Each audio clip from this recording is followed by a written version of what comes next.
시장은 지금 그렇게 편치는 않으신 것 같아요. 그런 것 같아요. 네. 그동안에 이제 좀 우리 대표님은 시장 좋게 봐오셨고 네. 상반기까지는 잘 이렇게 추적해 오셨는데 이제 또 고민스럽습니다. 이제 지금부터 이 미국이나 우리나 주식장이 좀 밀리고 있고 환율은 계속 강해지면서 원화 약세가 이어지는데 이게 그동안의 흐름에 대한 조정인지 아니면 새로운 추세인지가 이제 아무도 모르는 얘기지만. 그렇죠. 근데 뭐 상반기에 좀 많이 올랐으니까 좀 조정이 있을 수 있다 이렇게 생각하는데 네. 어쨌든 그 최근에 이제 상반기에 많이 오르다 보니까 많은 사람들이 이제 뭐 매크로는 끝나고 이제 뭐 물론 실적이 중요하긴 하지만 여러 가지 이제 그 회사별로 봐야 된다 했지만 사실은 진짜 끝난 게 아니거든요. 끝난 게 아니고 요번에 이 움직임이 뭐 환율도 난리가 나고 뭐 어느 정도 지금 뭐 저 긴박하게 보이는 이유의 모든 시발점은 사실 그 미국 금리 그렇죠. 특히 정책 금리가 아니라 이제 장기 금리가 움직이면서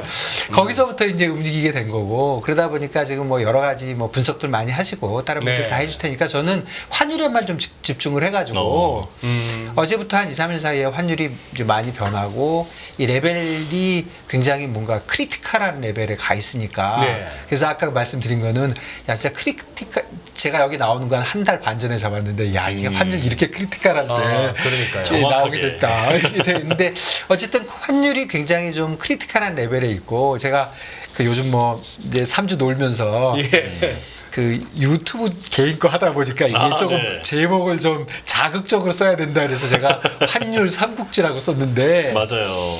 그 뜻은 벌써 유튜브 세계의 그 체질을 뜯어가셨구나. 일단 제목 자극적으로. 근데 뭐 내용은 그렇게 자극적이지 않고요. 제가 왜 그렇게 썼냐면 그래서 환율을 여러 가지로 보겠지만 한번 그냥 제가 예를 들어서 BOJ 총재다. 제가 뭐 인민은행 총재다. 한국은행 총재다 이렇게 생각을 해서 진짜 내 마음대로 뭔가 다 할 수 있다면 지금 나라별로 어떻게 하고 싶은지 그러니까 좀 다를 것 같아요. 지금 환율이 올라가는 거에 대해서 다들 불편해하고 있는 것처럼 보이지만 과연 속내도 그럴까? 그런데 세 국가가 조금 달라 보입니다. 그래서 그런 얘기 좀 드렸으면 좋겠어요. 자, 한중일 환율 삼국지라고 제목을 거창하게 잡으셨는데 잠깐 여기 시청자분 반응을 좀 전하고 가면 여기 마녀쭈님께서 지금 김준송 대표님이 진짜 볼살이 통통해지셨다고 이렇게 나왔어요. 많이 힘드셨나봐요 예전에. 아닙니다.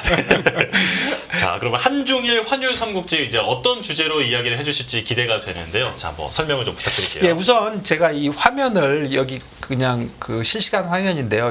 최근에 진짜 환율이 얼마나 올랐는지 화면 한번 보이시면은요. 요게 지금 7월 중순인데 이게 지금 숫자가 잘 안 보이시겠지만 이게 달러 인덱스거든요. 이게 지금 99.5에서 103.5까지 돼 있고 잠깐 보시면 이게 길게 보시면 여러분들 뭐 여러 번 보셨겠지만 작년 10월에 이 115 레벨에서 99까지 내려갔던 게 요번에 한 달 사이에 이렇게 올라오니까 조금 뭐 신경이 쓰이는 건데 결국은 이거 시작된 거는 미국의 채권이 갑자기 그 셋오프가 나오면서 그 10년짜리 채권, 뭐 30년짜리 채권들이 자꾸 이제 셋오프가 나오니까 자꾸 팔리면서 이제 수급에서 문제가 좀 있었던 건지 거기서 문제가 되니까 주식도 좀 빠지고 뭐 환율도 오르고 역시 환율은 뭐니 해도 이자율에 영향을 받거든요. 그렇죠. 근데 이제까지의 그 이자율은 아무래도 미국의 정책 금리가 페드가 이자를 올릴 건지 말 건지 그런 거에 사실 지난 뭐 여기서부터 표에서 보면 여기서부터 여기까지 맨날 그런 것만 보다가 사실은 여기서 이렇게 뚝 떨어진 거 있잖아요. 7월 달에. 기억나시겠지만 이게 지금 7월 초거든요. 이게 6월 말 CPI 좋아지고 지금 뭐 정책 금리 좀 낮아질 거야. 그리고 이제 안정되면서 좋아졌는데 웬걸 갑자기 정책 금리는 정책 금리고 시장의 금리는 어떻게 되는 건데 하면서 이제 이런 일이 벌어진 것 같아서요. 역시 모든 일의 출발은 금리다. 그런 생각이 들긴 합니다. 그런데 어쨌든 금리가 됐든 뭐가 됐든 환율이 움직였으니까 상황을 좀 보면은 이게 지금 달러 인덱스만 봐서 그렇지 조금 제가 몇 개 더 볼게요. 유로를 보면은요. 우리 김 대표님께서 저기 유로 차트 띄우는 사이에 제가 인포맥스 인포맥스 차트로 지금 달러가 얼마나 크리티컬한 레벨에 와 있는지 한번 네, 한번 보시죠. 확인하고 가시죠. 예. 지금 이게 이제 인포맥스의 달러 인덱스 일간 차트입니다. 네. 일간 차트인데 지금 여기 굵게 표시되어 있는 이 이동 평균선이 200일선이거든요. 네. 대표님. 네. 이게 지금 월가 친구들 200일선 얼마나 좋아합니까? 딱 걸렸죠. 거기다가 뭐 기술적 분석에 가장 기초라 할 수 있는 예. 이게 고점끼리 연결한 이 최근의 하락 추세선 예. 여기 딱 걸려 있으니까 네.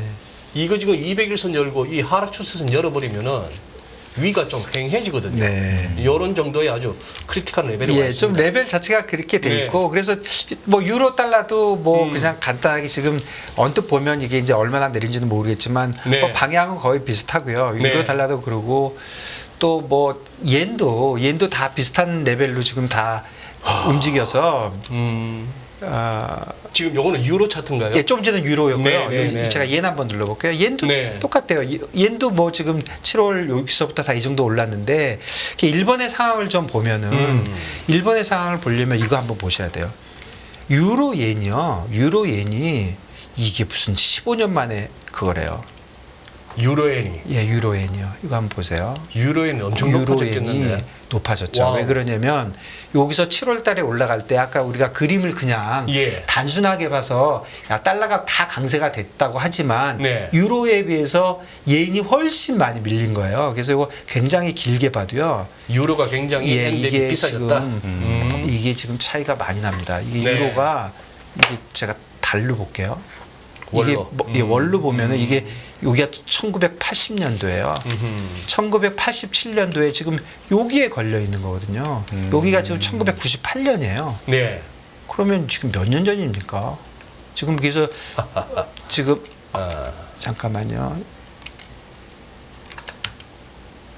예, 요 차트입니다. 여기가 지금 2008년 레벨에 와 있고요. 아까 거는 달러 옌이었고요. 지금 이 레벨에 지금 걸려 있어서 지금 15년 만에 최고에 있다는 거거든요. 그래서 예.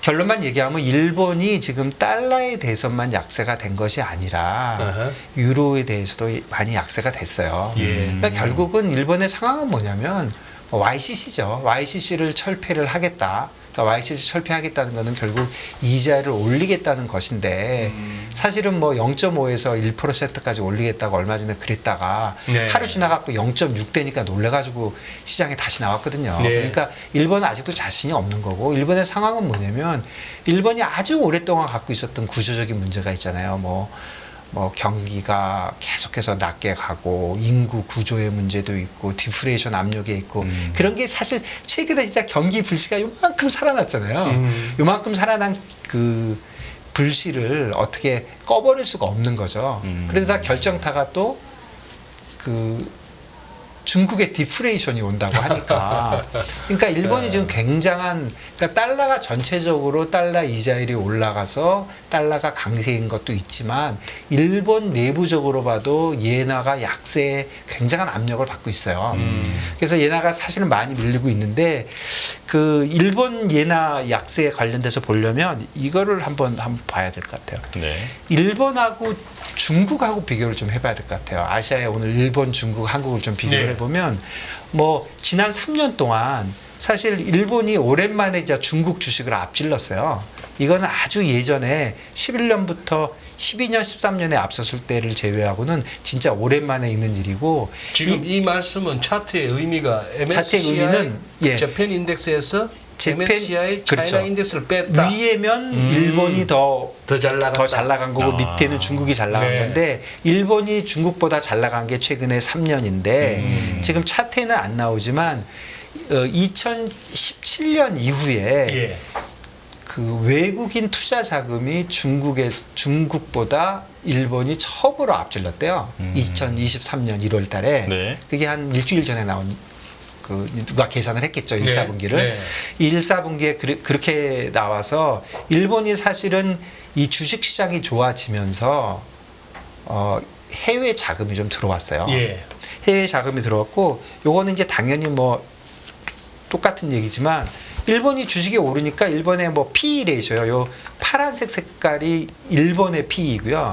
요 흰색이 중국의 PE예요. 아, PER. PER이 주가 수익률. 주가 수익률. 네, 네.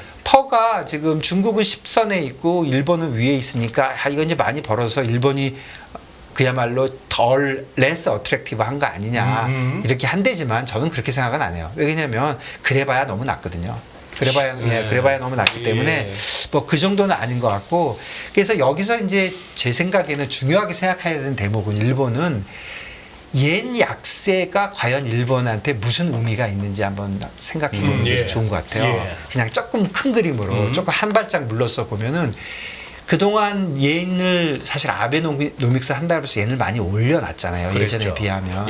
옌이 약세가 되니까 수입 물가가 올라갔을 것이고 그러니까 인플레이션이 생긴 거예요.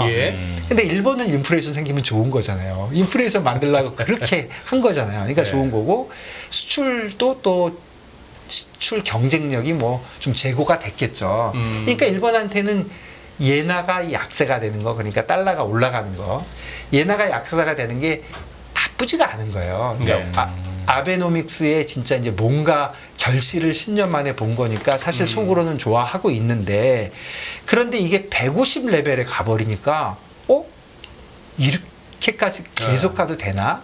이제 그런 생각이 하나 들고 있고, 하나는 저는 이건 조금 제 개인적인 생각인데, 일본 옌이 계속 이런 식으로 꾸준하게 약세가 가버리면 그 유명한 옌 캐리 트레이드. 옌 캐리 트레이드라는 게 결국 뭐예요? 옌을 부채로 하는 거잖아요. 옌을 부채로 한 다음에 뭔가 딴 걸 사는 거잖아요. 주로 이제 해외에 가서 살게 되니까 이렇게 일본 예나가 일방적으로 약세를 사람들이 예측할 수 있을 정도로 꾸준하게 가면 이 옌 캐리 트레이드가 너무 걷잡을 수 없이 일어나요. 그리고 지금 옌 이자율과 달러의 이자율의 차이가 너무 많이 벌어져 버렸어요. 예전에 비해서. 그러니까 옌 캐리 트레이드가 너무 많이 발생을 해가지고 지금 모처럼 제가 아까 보여드린 대로 모처럼 외국에서 일본으로 자본이 들어오는데 일본 입장에서 외국인 자본이라는 거는 돈이 없어가 아니라 외국에서 일본에 와서 뭔가 비즈니스를 하는 거예요. 일본이 제일 약한 반도체라든가 기술이라든가 이런 게 지금 따라 들어오고 있는데, 저는 좀 개인적인 생각이지만 이런 게 좀 건드리는 게 아니냐. 그러면 옌이 지금 강세, 그러니까 달러가 다시 여기서 내려가서 130, 120으로 내려가면 과연 일본한테 그러니까 계속 올라가는 게 그렇게 좋은 일이냐. 계속 올라가면은 그 들어오는 해외 자금이 그렇게 못 들어오니까 조금 낮춰줘야 되지 않느냐, 이런 생각도 사실 들거든요. 그러니까 일본은 제가 아까 말씀드린 대로 제가 지금 BOJ 총재라면 제가 뭐 일본의 총리고 내가 뭐 뭐든지 내 마음대로 할 수 있다 그러면, 그래서 일본은 사실 정책적인 그 수단이 거의 없어요. 이자율이 뭐 빵인데 뭘 어떻게 하겠어요. 이자율이 아직도 마이너스 0.1이고 정책 금리가 10년짜리 금리가 0.6인데 0.6이라는 금리가 뭐 사실 거의 없는 거고, 그리고 재정은 거의 무제한으로 풀고 있고 진짜 정책이라고 할 게 없어요. 그러니까 결국 정책이라는 건 환율밖에 없고, 그러니까 뭐 기억나시겠지만 이 외환시장에 필요하면 개입을 들어오는 거죠. 그래서 일본은 사실은 정책 수단이라는 게 환율 외에는 아무것도 없는데, 제가 일본을 생각해 보면 내가 일본의 BOJ 총재라면 나 같으면 이랬으면 좋을 것 같아. 야, 움직이지 말고 140에서 145에서 좀 움직이지 마. 여기서 좀 몇 년만 가자.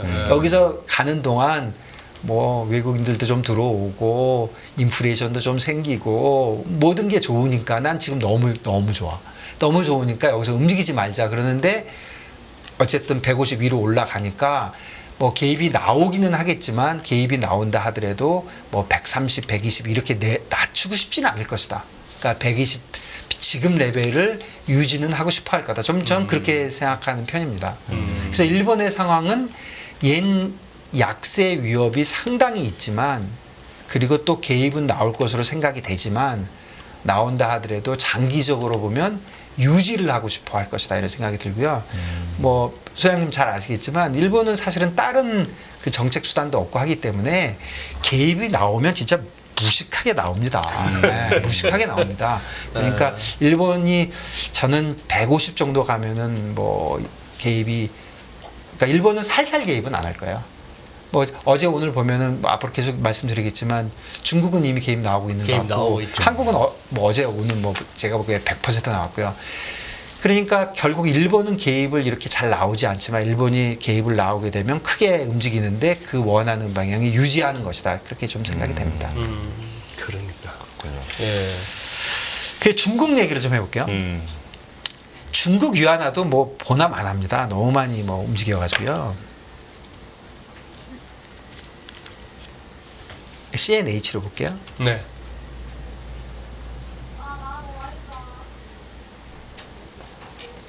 중국도 그냥 뭐 볼 것도 없이요. 이 7월 달부터 그냥 일방적으로 올라갔습니다. 7월 달부터 올라갔고 중국도 지금 뭐 장기 차트도 지금 많이 올라와 있어요. 그 중국도 지금 중국 경제 상황은 너무너무 잘 아시겠지만 첫째로 경기가 둔화돼 있고 뭐 소비도 안 되고 저축은 늘어나고 있고 실업률은 올라가고 그저께인가 이제 실업률 이제 뭐 연령별로 발표도 안 한다면서요. 네, 맞아요. 뭐 안 되니까 청년 실업률은 지금 발표를 안 한다고. 발표도 안 한다 그러고 네. 그 와중에 디플레이션 된다 그러죠. 부동산가 그렇게 되죠. 무슨 뭐 컨츄리 가드는 뭐가 되죠. 헝다는 어저께 챕터 뭐 15인가 들어가니까 중국은 그야말로 진짜 대책이 없는 거예요. 대책이 없고 그 유한화 약세 압력이 일본처럼 똑같이 있는 것 같아요. 그래서 중국은 그 뭐라 그럴까 이 중국 위안화의 약세의 의미를 볼 것이 아니라 중국이 이렇게까지 어렵게 된 이유를 한번 생각을 해보면 네. 제가 중국 전문가는 아닌데 단순하게 보면 단기적으로는 사실은 코로나였죠. 코로나를 굉장히 막고 있다가 한꺼번에 탁 풀면은 예. 모든 게 해결될 줄 알았잖아요. 오프닝하면. 근데 그 생각이 안 맞았고 그게 안 맞았고 오랫동안 묶어놓으니까 뭐 국민들도 중국 국민들도 조금 좀 지쳤고 그게 안 좋았고 두 번째는 단기적으로 보면 중국의 그 미국이 중국에 대한 압력 있잖아요. 공급망 압력. 예. 이게 사실 영향이 저는 있다고 생각합니다. 진짜 미국이 중국은 진짜 때려잡잖아요. 진짜 중국은 진짜 완전히 봉쇄를 하잖아요. 뭐 기술이든 뭐든. 그러니까 그게 영향이 있다고 생각하는데 또 장기적으로 좀 보면은 중국이 기억나십니까? 5년, 6년 전에 조금 중국이 괜찮은 것 같으니까 시진핑이 나와가지고 부동산 투기하지 말라 그랬어요. 한국처럼. 네. 아파트는 사는 곳이지 투기하는 곳이 아니다. 그거 얘기한 게 한 예. 5, 6년 전이고 네. 1, 2년 전에 공동부유 얘기하면서 예. 빅테크들 너네들만 돈 많이 벌어서 너네들만 돈 벌면 안 돼. 그러니까 미국에 상장하는 것도 한번 방해했어요. 1, 2년 네. 전에. 기억나시죠? 그러니까 결국 공동부유 뭐 그런 거 아직도 하고 있다고요. 제가 최근에 이거 한번 봤는데 저만 모르고 있었는지 모르겠는데요. 이런 것도 있어요. 이거 아십니까? 호구제도? 호구? 후커우 제도라고. 호크가 호구입니까? 예, 이게 우리나라 그냥 호구예요. 호구 집 호자. 호구 조사할 때 호구 호구요? 조사할 때 네. 호구. 그게 후커우라고 있는 건데 이거 보면 딴 거 다 잊어버리고요. 2014년, 2019년인데 요게 50만, 100만, 300만, 500만이에요. 중국에 300만 넘는 도시가 얼마나 많겠습니까? 네. 네. 거기 넘으면 거기서 살려면 뭐 받아야 돼요. 그러니까 거주 이전의 자유가 없어요. 아직도. 그러니까 예를 들어서 이거 사실 굉장히 조그만 얘기고 제가 너무 뭐 침소 뭐 봉대 이렇게 얘기하는 건지 모르겠지만 예를 들면 지금 부동산을 살리려면 도시에 시골 사람들이 올라와서 집을 사고 이래야 되잖아요. 예. 근데 그렇게 하면 도시에 원래 있던 사람들은 싫을 거 아니에요. 예. 못 사는 사람이 와가지고 막 길거리에 다니고 집값 오르고 뭐 정신없고 하는 게 싫으니까 기존 기득권 사람들을 유지하려고 그러는지 이런 것도 아직 하고 있어요. 그러니까 중국이 생각보다 그렇게 개방되어 있는 나라가 아직도 아닙니다. 근데 그걸 워낙 오랫동안 해오니까 지금 저는 조금 개인적인 생각이지만 이런 것들이 장기적인 문제들이 결국 걸리고 있는 것이 아니냐. 이제까지 중국은 어떻게 했냐면 그냥 투자 많이 하고 공급 과잉이 되더라도 결국은 뭐 성장률이 워낙 높고 그러니까 또 살아나면 그걸로 또 수출하고 네. 이런 식으로 살아왔는데 이제 뭐 잘 안 되는 거죠. 그러니까 중국은 일본하고 비슷하게 중국도 쓸 수 있는 게 별로 없어요. 첫째로 중국이 요즘 쓰는 게 무슨 소비 주도 성장 이런 거 하잖아요. 그거 되겠습니까? 그건 절대 안 돼요. 왜냐면 폐쇄적인 소비 시장인데 돈 쓰라고 그런다고 쓰겠어요? 전부 저축만 하고 있잖아요. 그리고 네. 뭐 실업률 같은 거 낮아진다고 젊은 애들 보고 야 시골 가면 잠 많어. 또 시골 가서 일해. 이런 식으로 해갖고 해결되지는 않기 때문에 결국 소비 주도를 못하고 결국 예전에 하듯이 재정으로 하는 수밖에 없어요. 그냥 돈 쏟아 부어가지고 부채로 하고 하다 보니까 또 살아나고 그리고 부채를 쓴 사람도 성장만 제대로 되면 그 부채가 지나놓고 보면 별게 아니거든요. 옛날에는 100만 원 빌렸는데 성장을 워낙 해놓고 나니까 10년 있다 갚으려고 보니까 이 100만 원이 별게 아닌 거예요. 그런 식으로 이끌어 왔는데 그런 재정에서 문제가 생긴 거잖아요. 지금, 네. 지금 뭐 80%가 되잖아요. 그 정부의 그 부채가 네. GDP 대비. GDP에서 80%가 네. 우리나라가 50이 채 안 되거든요. 네. 우리가 이렇게 난리를 쳐도. 근데 그게 80도 사실일까요? 그 못 믿잖아요. 더 된다고 더 생각하시는 된다는 거죠. 무조건 네. 160은 뒤에 뭐 감춰준 게 워낙 많고 SPC 만들어서 뭐 하고 한다니까 아직도 투명하지 않기 때문에 그것도 알 수 없고 또 요즘 뭐 계속 지방 정부가 터지니까 결국은 중국도 이제는 유일한 선택지인 재정 정책도 만만치가 않은 거예요. 그러면 중국도 정책이 남은 게 없잖아요. 예. 근데 사실 환율이 남아 있어요. 사실 여기서 내가 중국의 인민은행 총재라면 진짜 민족과 국가만을 위해서 내가 생각한다면 환율을 절하하는 게 큰 방법이죠. 여기서 한 20-30% 절하해가지고 위안화 가치를 위안화를 더 확 떨어뜨린다. 떨어뜨려 버리는 거죠. 어. 확 많이 9나 10까지 이렇게 떨어뜨리면은 그러면은 소비도 살아날 수 있고 인플레이션도 발생할 수 있고 소비가 살아날 수 있다고요? 예. 어떤 측면에서? 뭐 일본을 보면 되죠. 일본을 보면 일본이 환율을 약세를 시키면서 지금 중국은 놔두면 거의 디플레이션에 간다고 봐야 되거든요. 그러면 디플레이션에 가지 않게 하는 방법은 환율을 올려서 수입 물가를 올리고 다시 수출 경쟁력을 제고시키고 그러니까 일본이 10년 전에 썼던 방법을 지금 중국이 쓰는 게 맞지 않나. 그리고 지금 부채 문제가 심각하잖아요.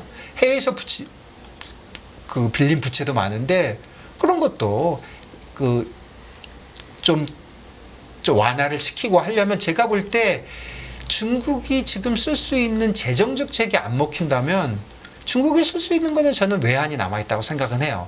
약세로 만드는 게. 그런데 글쎄요. 저는 뭐 꼭 할 수 있다고 생각은 안 해요. 그걸 하게 되면 기득권들이 너무 싫어하겠죠. 기득권들은 뭐 그렇게 되면 기득권이라는 사람들은 되게 부자인데 내가 1000위안 갖고 있는데 원래 달러로 100달러였는데 갑자기 그게 80달러 되는 거잖아요. 좋아할 리가 없죠. 예. 좋아할 리가 없고 물론 그렇긴 하지만 그래서 일본과 중국을 비교해 보면 지금 약세의 압력을 받고 있는 거는 마찬가지인데 일본도 또 별로 대책이 없고 중국도 대책이 없는데 일본은 사실 어느 정도 환율에 대한 강력한 무기를 가지고 있고 예전부터 해왔던 능력이 있어요. 그래서 환율이 많이 올라가는 거를 막을 능력도 있고 그렇지만 많이 내릴 것 같지 않다는 거고 중국은 환율을 뭐 중국 이거 한번 보시겠어요? 중국이 환율을 어떻게 막냐면 중국은 일본하고 좀 달리 중국이 환율을 막는 방법은 이런 거예요. 뭐 잘 아시겠지만 CNH가 있고 CNY가 있고 한데 중국에서 이제 픽싱을 이 차트는 뭐냐면 여기 파란색은 그 실제로 지금 움직이고 있는 거예요. 왼쪽에 7점 그러니까 지금 7.3이잖아요. 오늘 7.3 정도 되고 네. 여기 하얀색은 중국 정부가 픽싱이라고 발표하는 거예요. 기준 환율. 기준 환율. 아침마다 그 기준 10시, 환율. 10시 30분. 그러면 사실은 기준 환율이 요거랑 똑같이 돼야 되거든요. 네. 기준 환율은 뭐냐면 기본적으로 어저께 거래가 된 거의 평균이거든요. 그걸 내야 되는데 지금 이렇게 차이를 내는 거예요. 이게 요때 요 부분엔 거의 다 같았잖아요. 네. 이게 지금 벌어지고 있어요. 그래서 여기 핍스라고 써 있는 건 요 차이거든요. 이게 막대로 그려진 거는. 이제 지금 1% 차이 나니까 이게 이제 1000까지 가 있잖아요. 핍스라는 거는 그냥 환율하는 인간들이 어떻게 하냐면 숫자에서 무조건 5번째 거예요. 7.0000이면 5번째 숫자예요. 뭐 130 뭐든지 간에 5번째 숫자. 그러니까 지금 7에서 7.2하고 7.3의 차이니까 네 번째 숫자니까 지금 1000 정도 차이 나는 거죠. 어쨌든 요거를 지금 요런 좀 더 식으로 쉽게 말씀드리면 7.0010이 시장에서 환율이라고 하면은 기준 환율을 갖다가 7.0000 예, 지금 정확하게 보면 예. 10핍, 그렇죠. 10핍 낮게. 네, 1000핍. 그러니까 여기가 지금 7.3인데 여기가 어제 지금 거래되고 있는 게 7.35, 7.3이었는데 어제 발표된 거 이거 오늘 아침 자료거든요. 네. 이게 7.2여가지고 0.1이 차이 나는 거죠. 그런데 중국 위안화의 0.1은 엄청 큰 거죠. 그렇죠. 네, 엄청 큰 네. 거고 이런 식으로 중국은 운영을 해요. 예. 그러니까 중국은 아직 위안화가 국제화가 안 돼 있기 때문에 뭐 개입을 한다는 게 그렇게 의미가 없어요. 그냥 예. 나는 이랬으면 좋겠어. 이렇게 하는 거고 중국은 이제 환율에 관련돼서는 중국의 위기가 오면 대개 위기가 오면 환율이 올라가잖아요.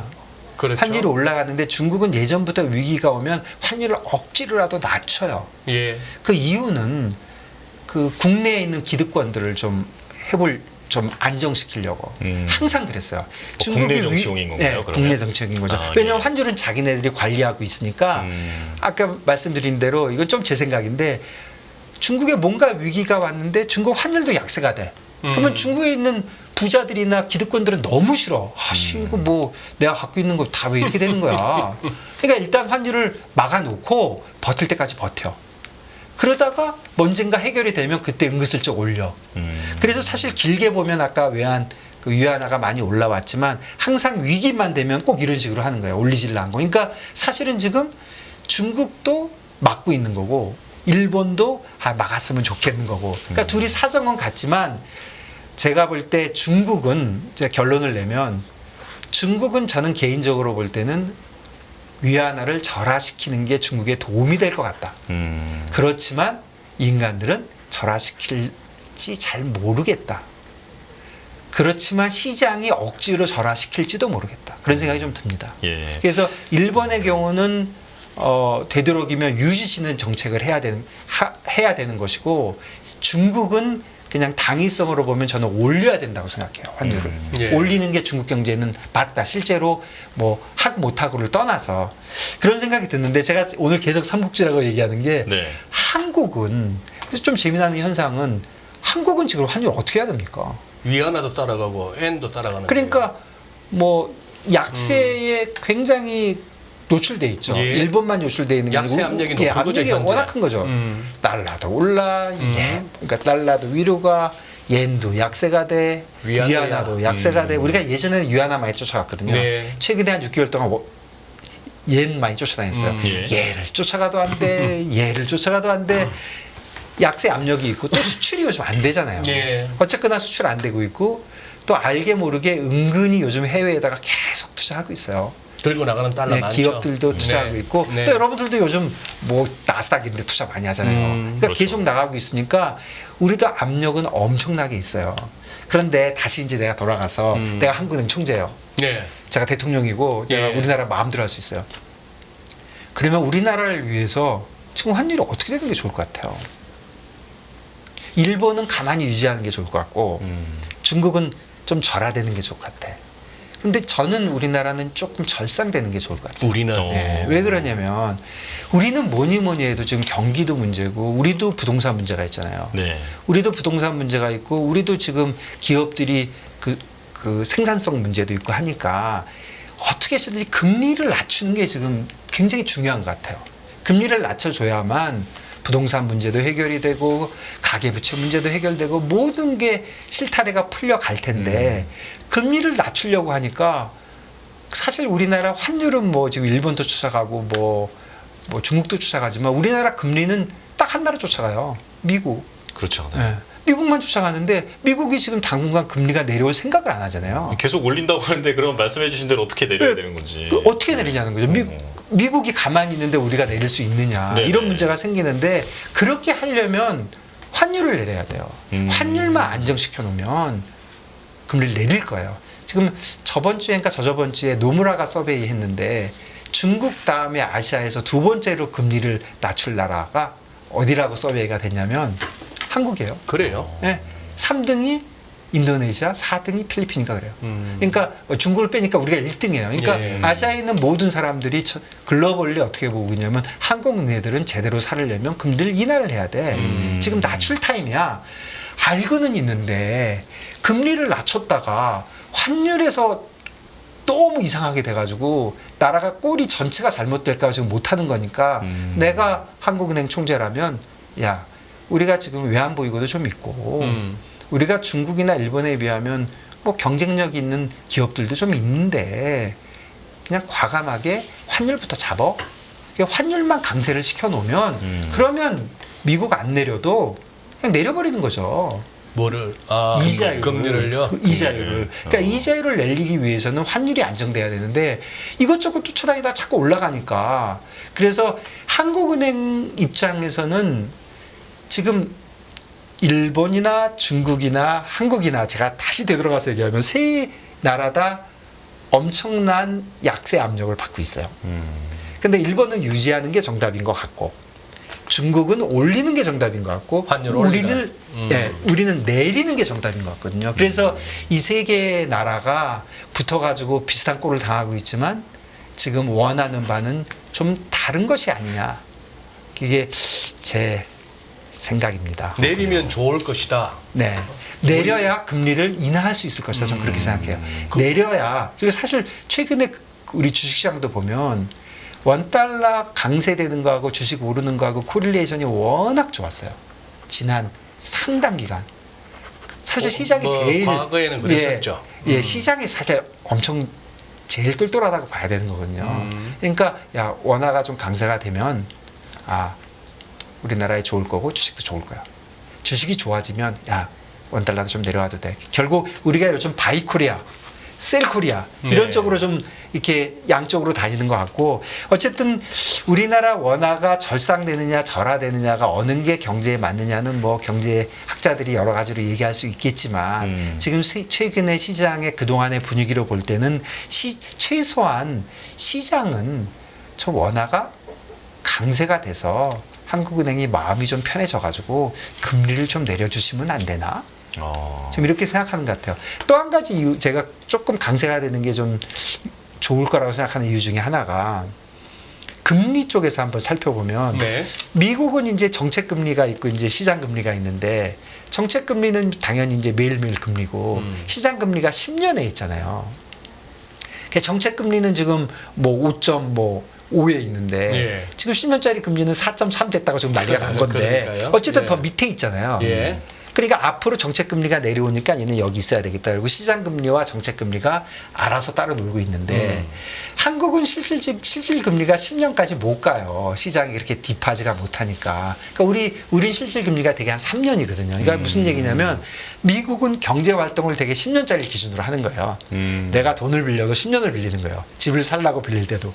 한국은 모든 게 2, 3년에 막혀 있는 거거든요. 그러니까 한국의 실질금리는 2년에서 3년이고 미국은 10년이란 말이에요.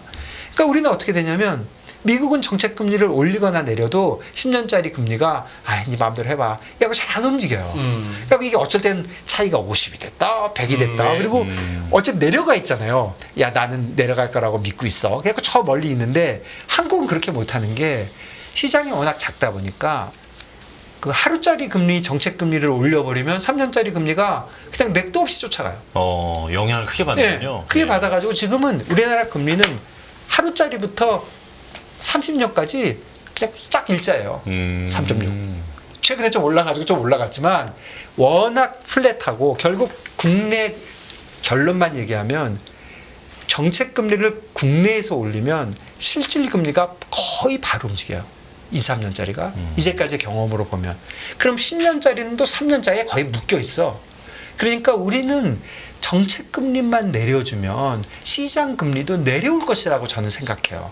미국은 정책 금리를 내려도 시장이 딥해서 너 그렇게 네 마음대로 내려봐야 우리는 꿈쩍도 안 해 하고 시장에서 수급에서 결정이 되는데 한국은 그렇게 딥하지가 않기 때문에 한국은행에서 금리를 내려버리면 이유가 뭐든 간에 그게 맞든 틀리든 간에 예를 들어서 다음 주에 한국은행이 미쳐가지고 나 몰라 금리 1% 내릴 거야 해가지고 다음 주에 1%를 내려버리면 네. 내 생각에 3년짜리 금리, 10년짜리 금리 다 1%씩 내릴 거예요. 그러니까 결국은 우리는 굉장히 플랫하기 때문에 지난 진짜 20년 동안 그랬거든요.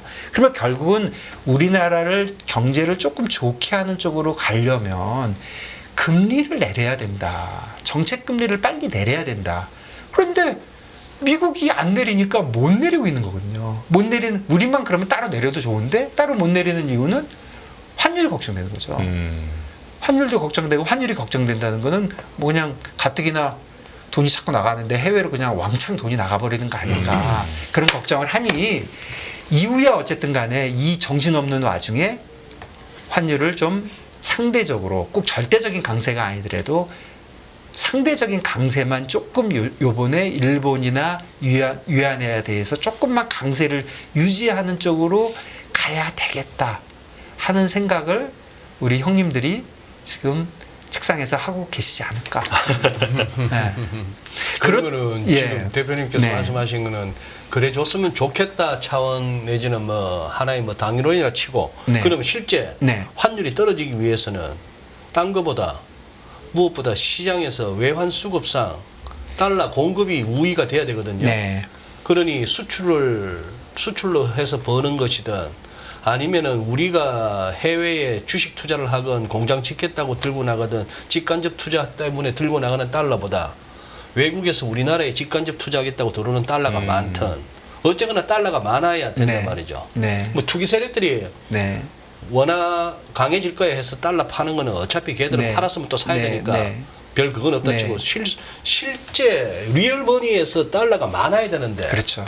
그래서 맞는 말씀이고 네. 그게 쉬운 일이 아니고 야 네가 내리고 싶어서 내리고 올리고 글쎄, 싶어서 네. 올리는 건 아니라는 거죠. 특히 환율은. 그러니까 그런 거에 관련돼서 장기적으로 노력을 해야죠. 그래서 저희가 뭐 소장님하고도 얘기했지만 야 겁먹지 말고 뭐 MSCI나 뭐 채권 펀드 같은 걸 하기 위해서 정부에서도 그런 거에서도 노력을 하고 그다음에 해외에서 우리나라에 투자를 많이 할 수 있는 장기적인 노력은 해야 되겠지만 저는 오늘 그런 장기적인 노력을 그거를 얘기하는 것이 아니라 지금 환율이 전부 다 이렇게 크리티컬한 레벨에 가 있고 네. 또 일본의 개입 형태를 보면 제가 이거 잠깐 보여드릴까요? 다시 네. 아까 그 화면으로 가서 이 예를 한번 보시면요. 얼마나 일본이 무식하게 개입을 하냐면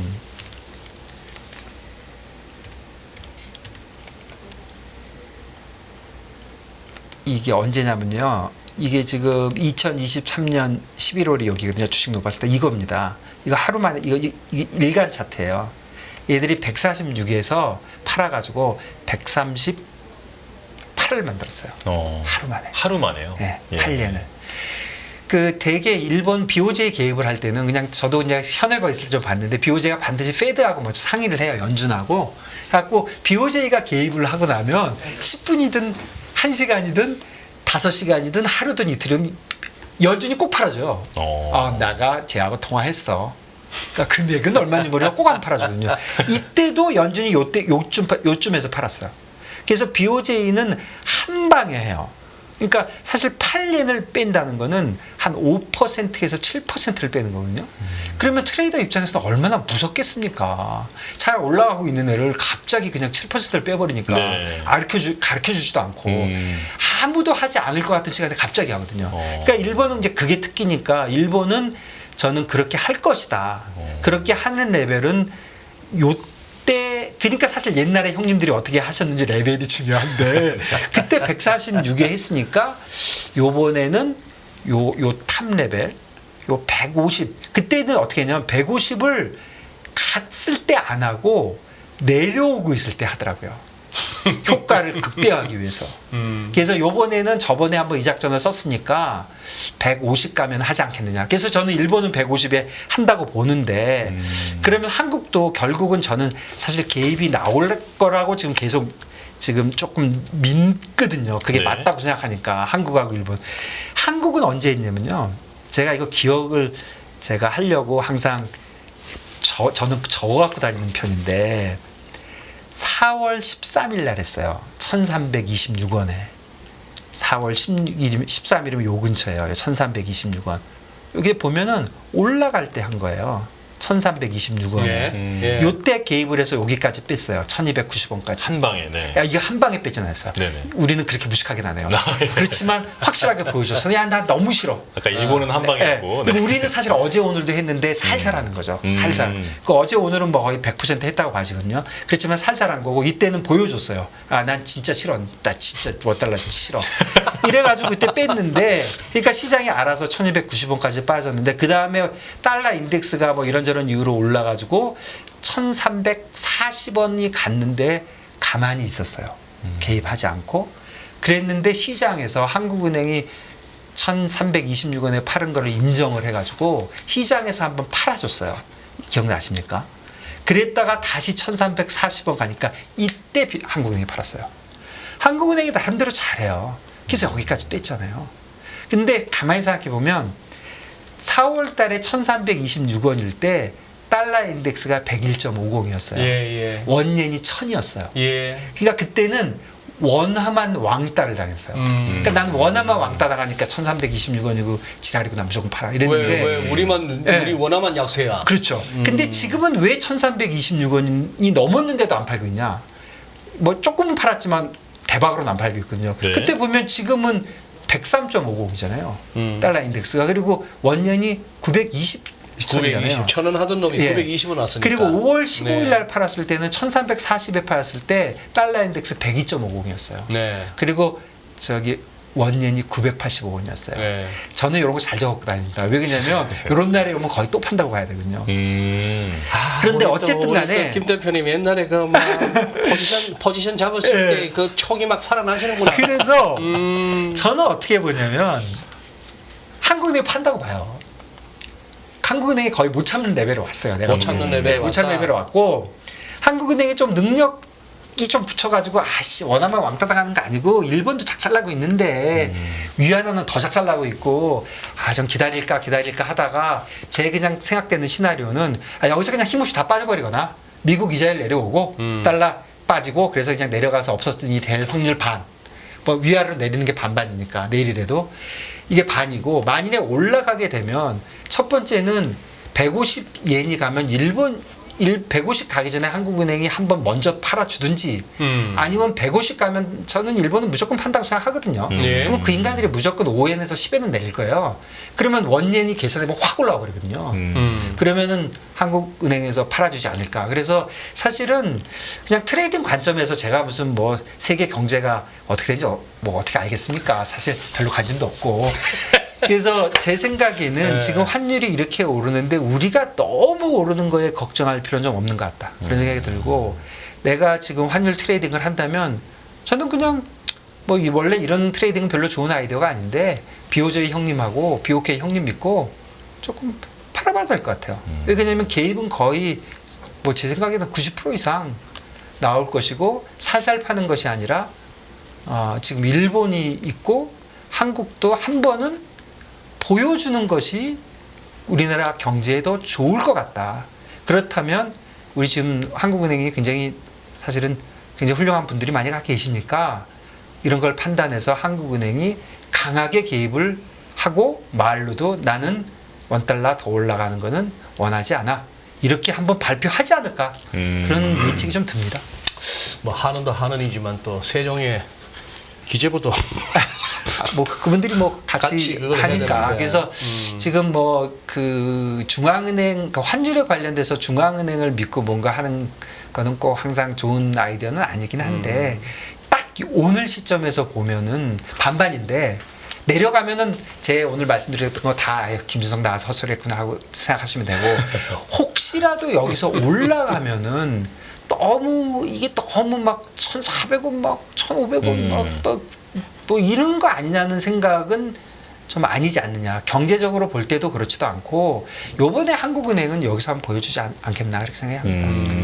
지금 오늘 우리 제작진에서 지금 제 노트북에 이거 인포메이션 차트를 갖다가 바로 화면에 띄울 수 있도록 조치를 해주시가지고 네, 한번 좀 보여주시죠. 보여드릴게요. 지금이 달러엔 환율인데 지금 우리 김 대표님 말씀하신 거는 이때 145엔 공방이 펼쳐지다가 이 며칠 사이에 이게 일봉이니까 하나 둘 셋 넷 5일 만에 145엔에 있던 놈을 138엔 밑으로 136엔 때까지, 그거 아니고요. 137엔까지 훅 밀었다 이건데. 아니 그거 아닙니다. 그거 그거 말고. 아니고 2020년 10월 훨씬 저쪽이에요. 오케이, 예. 네, 그때 개입 없었어요. 지금 예. 요 때도 조금 그거 해가지고 145엔에서 또 개입인가 이런 소리 나왔는데 열렸단 말이죠. 예, 근데 예. 살짝 보시면은 그러고 나서 아까 이거 고기 요때 이제 152엔 트라이 할 때 밀리는 와중에 밀었다는 거 아닙니까? 고기요. 예, 그 거기서. 밀어갖고 예. 이렇게 왔는데 예. 사실 이때는 또 그것도 있었어요, 대표님. 지나고 보면은 영국 그때 국채 난리통이 나가지고 예, 그게 금리 막 뛰고 할 때 네. 연준에서 결국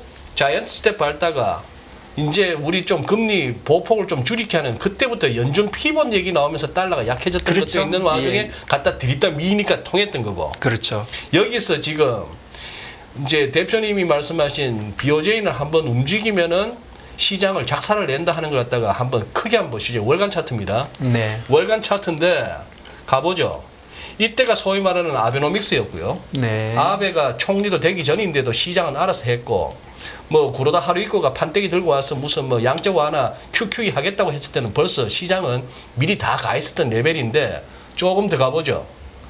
그러니 가보면은 이걸 갖다 확 줄여보면은 85년 9월 이때부터 이제 플라자 합의가 시작되는 겁니다. 이 월봉 보세요, 이거. 달러엔 쭉 떨어지는 거.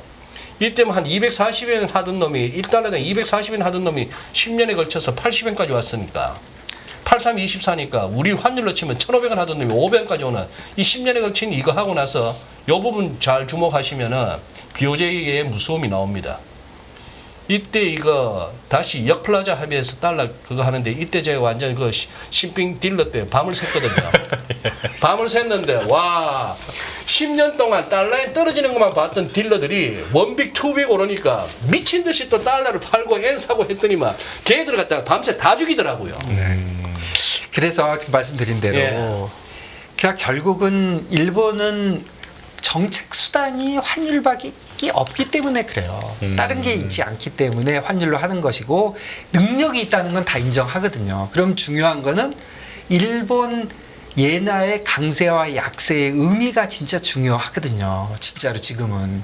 근데 옌 약세가 그동안 일본을 살려온 거는 맞는데 제 오늘 주장은 그럼에도 불구하고 150이 넘어가면 그동안의 약세가 되어온 즐거움이 계속 유지가 되는 거 맞느냐. 그게 저는 의심이 좀 가기 때문에 그렇다면 내가 BOJ 총재라면 제일 좋아하는 환율은 140에서 145를 앞으로 한 3년만 좀 버텨주라. 우리 좀 살아나게. 그런 게 아닌가. 그게 일본이고 중국은 지 마음대로 하겠지만 중국은 예. 대책이 없긴 한데 중국은 가슴에 손을 얹고 생각하면 위하나 저라 하시는 게 좋을 것 같고 한국은 굉장히 다르게 우리는 절상을 하는 게 맞는 것이 아니냐. 그 말씀은 알겠습니다. 예. 그러면 대표님 지금 이제 네. 시간도 별로 없는데 네. 가져오신 자료에 네. 마지막 6번하고 7번이 좀 무슨 말씀을 하고 제가, 싶으신지 궁금해요. 시간, 지금 잠깐, 요 얘기하면요. 지금 가장 시장에 문제가 되는 게 10년짜리 채권이잖아요. 네. 10년짜리 미국 채권을 하는 건데 10년짜리 채권을 살려면 사람들이 이 포워드 커브라는 게 이제 있잖아요. 포워드 커브. 앞으로 이제 시장이 어떻게 될까 그러면 이게 지금 이거의 하얀 선은 그 점도표입니다. 점도표로 만든 거고요. 제가 만든 거 아니고 블룸버그에서 네. 만든 거고요. 네. 지금 파란색은 이제 시장의 오버나인 뭐 수합 각종 수합을 해갖고 앞으로 이제 금리가 어떻게 변할지를 하는 거예요. 시장에서 프라이싱 예, 되고 프라이싱 있는. 되는 금리. 그러니까 2025년 10월이 되면 네. 3.6%가 되는 거예요. 시장에서 프라이싱 하기로는 예, 뭐 시장도 지금 3.6, 페이드도 3.6이에요. 이날을 보면. 아. 2025년 10월에 예. 자 3.6이 됐어요.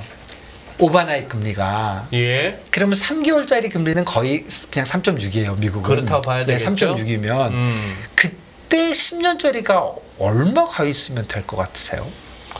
뭐 높아봐야 4%. 그리고 지금 우리가 2년짜리만 지금 포워드 커브를 그려봤지 더 뒤에를 그려봐도 5년짜리는 지금 10년과 2년 중간쯤 있거든요. 예. 그러니까 여기서부터는 이자율이 조금 내려간다 정도예요. 많이 내려간다는 아니고 올라간다는 아니에요. 그런데 네. 너무 길기 때문에 시장이 과도하게는 평가를 안 해. 그러면 사람들이 항상 뭘 얘기하냐면 텀 프리미엄을 얘기해요. 프레임은 뭐냐면 내가 아나운서님한테 돈을 빌려주는데 네. 야 내가 3개월 빌려주는 건 1%만 받는데 30년을 빌려달라는 거예요. 네.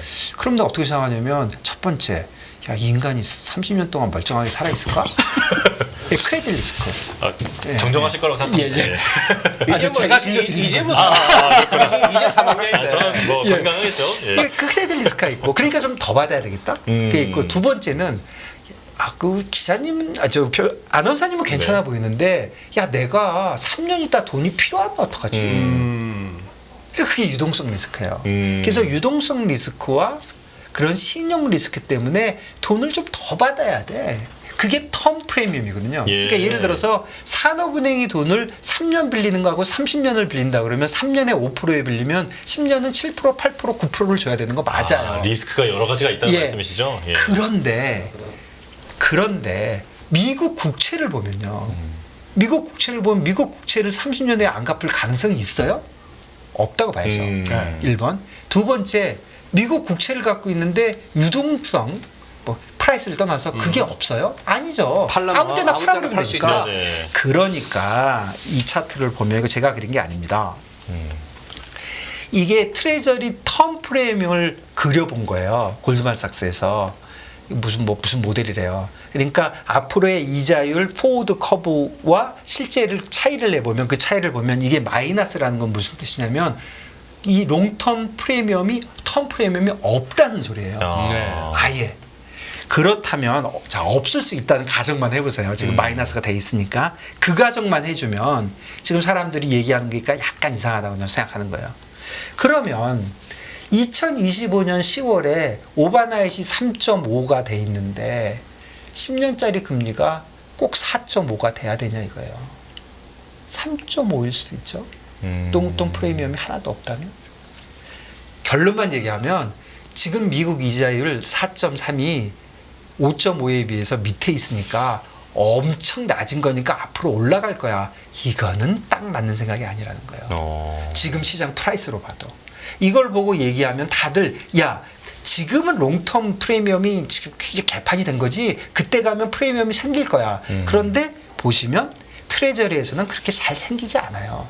그래서 얼마나 안 생겼냐면 이게 차트가 지금 엄청 길어요. 1990년도부터입니다. 옛날엔 좀 있었어요. 예. 근데 이때는 이자율이 15%일 때예요. 최근에 2015년만 돼도 없어요. 그래서 지금 미국 이자율 4.3%가 저는 엄청 높은 것이다.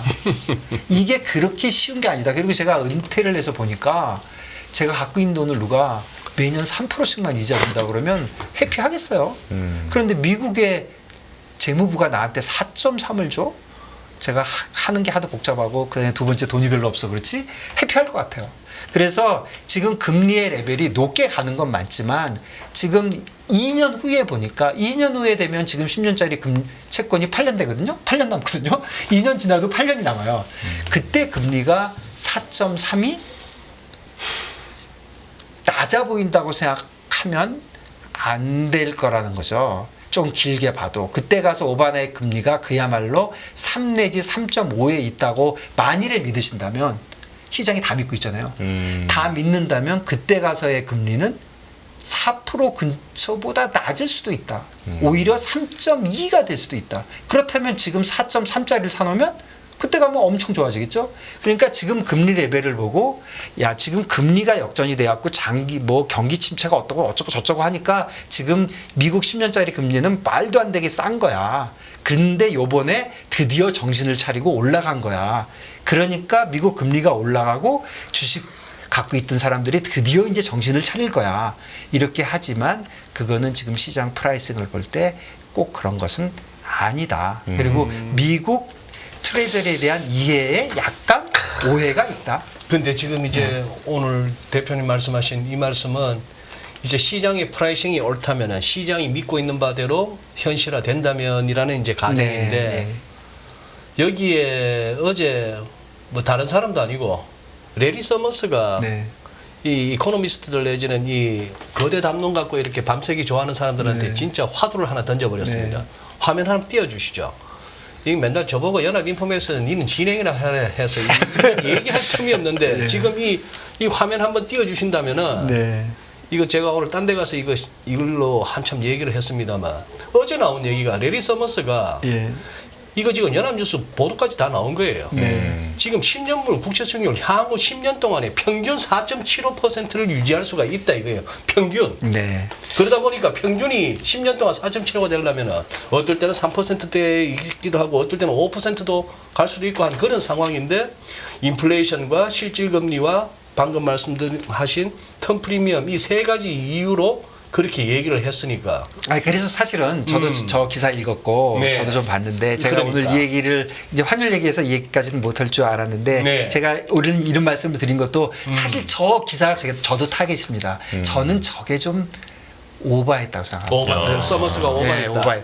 저분이 훌륭하신 분이라 저하고 뭐 그렇게 할 수는 없겠지만 저렇게만 볼 일은 아니다. 그러니까 항상 물론 저분이 말일 수도 있고 제가 말일 수도 있지만 저렇게 생각하는 애도 있구나. 저 기사를 보고 형 왜 그래 하고 생각하는 사람 사실 서머스의 저 얘기는 어떻게 보면 시장 너희들 지금 엉뚱한 생각을 하고 있는 그런데 거죠. 이렇게 생각하는 애들 형 왜 그래 좀 봐봐 형만 똑똑하고 나머지는 다 바보라고 생각하는 거는 좀 아니야. 제가 그렇게 얘기하고 있는 겁니다. 그렇죠. 예. 맞아요. 자, 지금 김준송 대표님께 환율에 대해서 아주 깊게 얘기를 들어봤는데 지금 저희 이제 1분 정도 남았거든요. 예. 저 근데 항상 궁금했던 게 지금 글로벌 금융시장의 향후 주요 변수에 대해서 좀 핵심만 몇 가지만 아니요, 짚어주고 자세히는 넘어가시죠. 모르겠고요. 예. 그냥 다음 주에 그냥 제가 요즘 너무 짧게 살아요, 시간을. 다음 주에 엔비디아 한번 보시고요. 저는 AI가 또 문제라고 생각합니다. 그게 진짜 희망이 없으면 좀 힘들 것 같고 거기서 좀 살려줄지 엔비디아 좀 봐야 될 것 같고 그 다음에 또 잭슨홀에서 무슨 또 이 헛소리를 하는지 한번 봐야 될 것 같고 그 다음에 지금 뭐니 해도 금리거든요. 예, 금리는 또 뭐니 해도 금리는 경기, 인플레이션, 뭐 수급이지만 저는 그냥 90% 인플레이션이라고 생각하거든요. 그러니까 연말에 나오는 PCE 숫자, 그래서 엔비디아, 잭슨홀, 연말에 PCE 숫자, 요 세 개 정도가 앞으로 한 2, 3주, 한 1주 정도 중요할 것 같아. 저는 그냥 요즘 한 달 후에는 별로 안 살고요. 한 1주, 2주 보면은 그게 아니 중요하다. 3주 동안 뭐 공도 치고 뭐 쉬셨다더니만 그게 아니고 고민 많이 하셨네요 시장 가지고. 저것 때문에 그랬어요 아까 그 4.75 된다고 그러길래 무슨 말도 안 기사 되는 보시고. 소리를 네. 일산마 서머스하고 우리 준성 대표님하고 딱밥 내기 좋다 이거. 예. 네, 알겠습니다. 자, 지금 1부 여기서 이제 마무리해야 될 것 같은데요. 아주 귀한 말씀 전해주신 김준송 전 리먼브라더스 은행 한국 대표님은 보내드리도록 하겠습니다. 자, 고맙습니다. 네, 고맙습니다. 감사합니다. 대표님. 끝없는 위기 속 기회는 언제나 숨어 있습니다. 성공한 투자 고수들과 나눈 투자의 철학. 다가올 기회를 잡아내는 부의 만찬으로 여러분을 초대합니다. 푸짐하게 한 상 차려놓았습니다. 안녕하세요, 이승입니다. 더 많은 영상을 보고 싶으신 분들은 화면 오른쪽에 있는 구독 버튼을 눌러주시기 바랍니다.